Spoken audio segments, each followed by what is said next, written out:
And as always, free coffee. What we got, 'cause I want to know what it is we're talking about.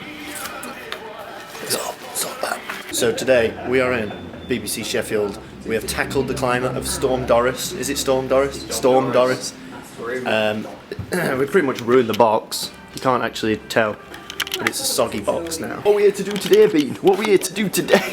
Hello, same as last time. Talk about the free stuff we got. We can add another one. We got stuff from BBC Radio Lincolnshire last time. Oh, what up, what up? So get a bit of friendly rivalry going, I think. So I've got to say, Lincolnshire is somewhat lacking in floors. This has 2 floors. Double the floors. And I'm assuming the lift means it may have 3. Triple the floors. You just thought. Who's the chattier of the two of you? Oh, we both like it. This is Nathan, Good. who is You're a right. local lad to us. Jake, where were you from originally? Oldham. Oh, Did I that's mention that thank one you. there? Yeah. Get out. Right on there. Yep.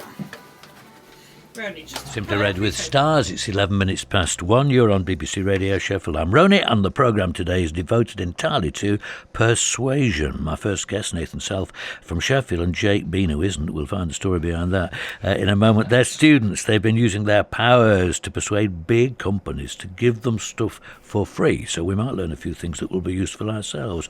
They say it's part of a project they're doing about creative marketing. The idea isn't just to get free stuff, but to persuade people like me to talk to them about it. So that bit's worked. They're doing okay so far. They're in the studio with me. Jake and Nathan, thank you for coming in. How did the blagging start? Right. as 2 thirsty boys in university, we initially emailed Innocent Smoothies. How did it start though? It was just, we were talking one day, and I think we were probably quite thirsty. It might have been warm or something, I don't know. And we just decided, why should we buy smoothies when we can, persuade them to give them to us for free? So Nathan ended up sending an email to Innocent Smoothies offices, which just commended them on improving meal deals around the country with their drinks. And a woman called Rita really liked it. And a few weeks later, in January, we got about £50 worth of smoothies at Nathan's door. Right. I was completely oblivious to it as well, because one day she's asking for my address, and then before I know it, there's a guy at my door with 4 boxes full of smoothies. What did you think you might do next then? Well, we got briefed on to start up the project, and we went down this route of getting free things, didn't we? So after that, we just thought, we're obviously persuading somebody, and we've got some kickback from it, so we'll see who else we can get it off. Yeah. Well, it's just the project's about, because we're going to have to go down to London, because we're doing advertising, and it's our last year. We're going to have to try and do something to stand out when we go down there, and this is kind of something to kind of make yourself stand out from the rest of them. There's gonna be... And I am a bit suspicious, and I would be, especially if the whole programme's devoted to persuasion. Is it part of your plan to be on BBC Radio Sheffield so you can use that when you start advertising and doing these things down in the big city? Oh, yes. Good. Yeah, definitely. Okay. So you better make sure the interview's rather good, wouldn't you? So we start off with smoothies, which I presume you threw straight down the drain. What about the next thing you did? Yeah, smoothies went very quickly. Yeah, what was the second one? Second one we got... I just remember after that, because we got told to do this for a project, we just started sending 20 emails every day to loads of different companies. I couldn't actually think what the second one was. Well, just tell us some of the others you succeeded. Some of the best ones. Yeah, we got some of the best ones here. Here. Excellent. Yes, right here. These Freebies, folks. Hold tight. This one's probably my favourite one. I'm holding up a Belgian flag right now. Why? I just got bored one day. I thought I'd email the Belgian embassy. And I sent them an email just saying... It was about the English football team. And I sent them an email saying, I don't like them. I think they're all, very pretentious people. And I told them, what, for the next World Cup, I'm going to support the Belgian football team because they're very good. I'll glory hunt a bit.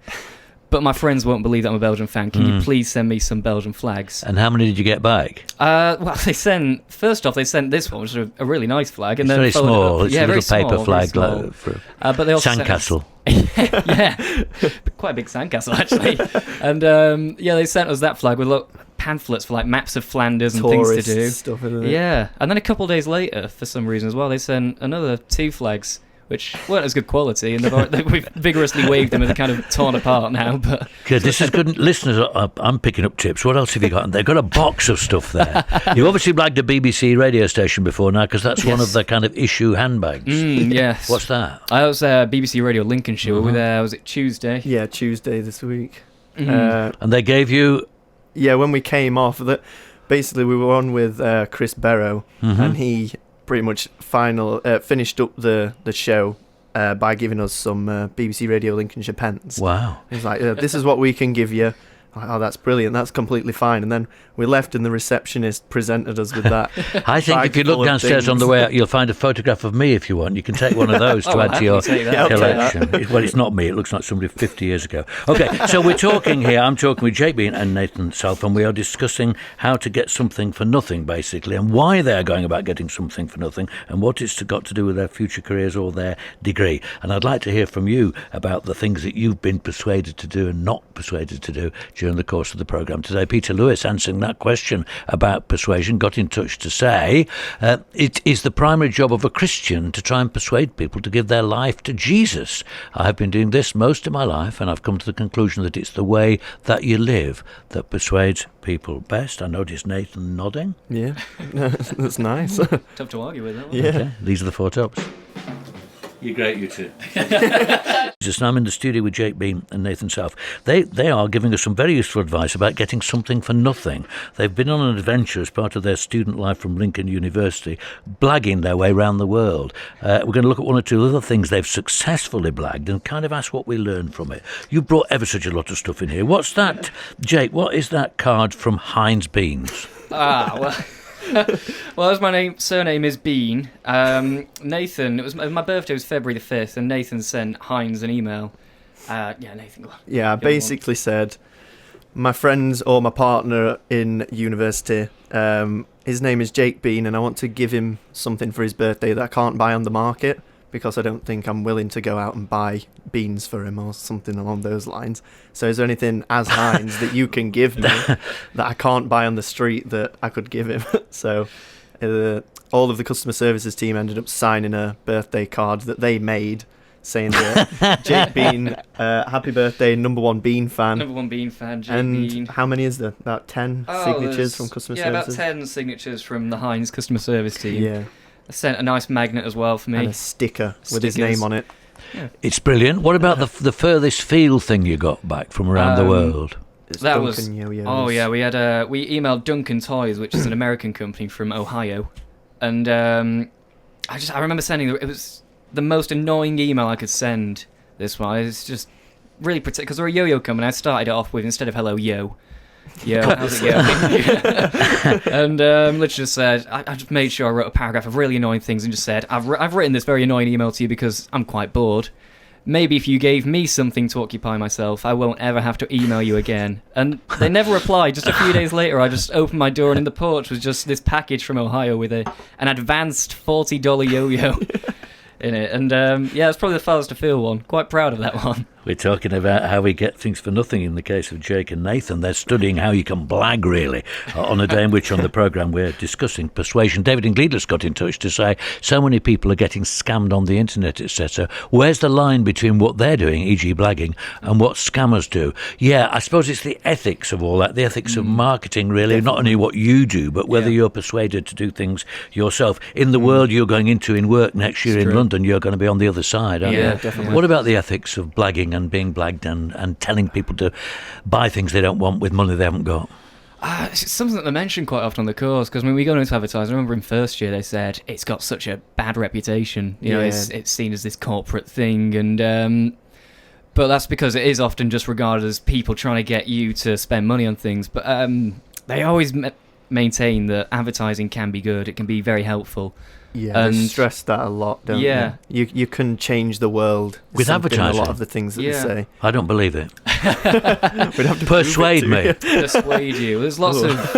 it's just the campaigns that have been done over time. I can see feeding the hungry might help the world, or abolishing nuclear weapons. But I don't see where advertising Well, there's some great ones. I think there's an agency in Germany. I think it was a German agency. It was a small German town had a real problem with neo-Nazis. That it was a city that they went to frequently, and...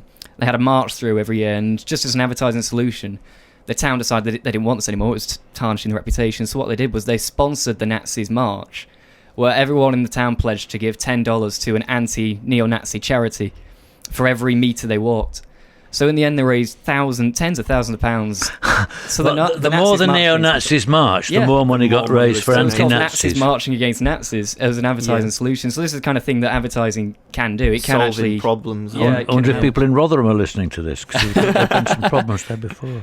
What an extraordinary idea. So you turn it round, don't you? Yeah. It's been great, you two. Well, thanks for coming in and improving your chances of getting your very good degrees, Yes, and thank you very indeed much. making a fortune out of persuading people to do other things. I'm asking listeners, who's persuaded you to do something, or who have you persuaded? So if you'd give me an answer, Jake, Ben, if you would do so kind. Who's persuading me to do something? Yeah. Oh, goodness. I don't want to get political, but I'd have to say... You're going to have to. I don't know if it was really persuading me to do something, persuading me not to do something. Yeah, that'll do. I'm asking listeners in the either last general or. election, everything that was said by anyone, Nigel Farage, David Cameron, very much persuaded me to not vote for those. Really? Yeah, very much. So did you vote for anybody else, or were you persuaded? Labour. Did you? Vote for Okay. Labour in the What end. about it, Nathan? I'm not as political as that. I'm just going to go back in time. Yeah. As a child, my mum would definitely agree if she is listening. What do you mean, if she is? If she is, she's not that supportive. Is you she know. not? Hope she falls down in the wind. Yeah. Well, she used to say I was moody in a sense that if I didn't get what I wanted, I'd get upset. So obviously the card that I'd always pull is getting upset to try and get what I wanted. And recently, if I tried that, I realised that doesn't work Doesn't anymore. it? Well, in real life or just with your mum? Oh, no, in real life. Yeah. You've been very persuasive, both of you, on the programme Thank you today. very much. Thank you ever so much. Yeah, and we're thank kicking you off for a having very... Thanks. Lovely. Leave some stuff behind if you like, some free. I've been with Nathan and Jake talking about persuasion. That's today's topic, and I'm asking you folks to tell me what you've been persuaded to do and what you've persuaded other people to do. After that interview, Stella, as you heard, we're now Roni's biggest fan. Biggest fans. Hey, What a check this man. picture out we've got with him. Don't know where my That's finger was. where it's going to be. Yeah, Okay, that's where it's right. going to be. We've made our way behind enemy lines, and we're in University of Sheffield. Sheffield University. They just let you walk in here and do videos in weird areas of the building. Yeah, that went really well. Anything else you can say? Quick, the battery's going to die. Go, try again. Oh, hello. Yeah, no, it was really good. It was really helpful. I thought it was good because we got to actually interact with the audience. People were tweeting in questions for us to ask about the ethics of advertising, which I don't know if we answered well because I started mentioning Nazis on the radio station. But Yeah, quick mention of neo-Nazis for a quick second. Sorry, Rona. Shout out, Rona. Shout out, Chris Barrow. that was grand, though. Absolutely Yeah, grand. no, that was really good. So, onwards and upwards. BBC Cornwall. Hit us up. Okay, see you later.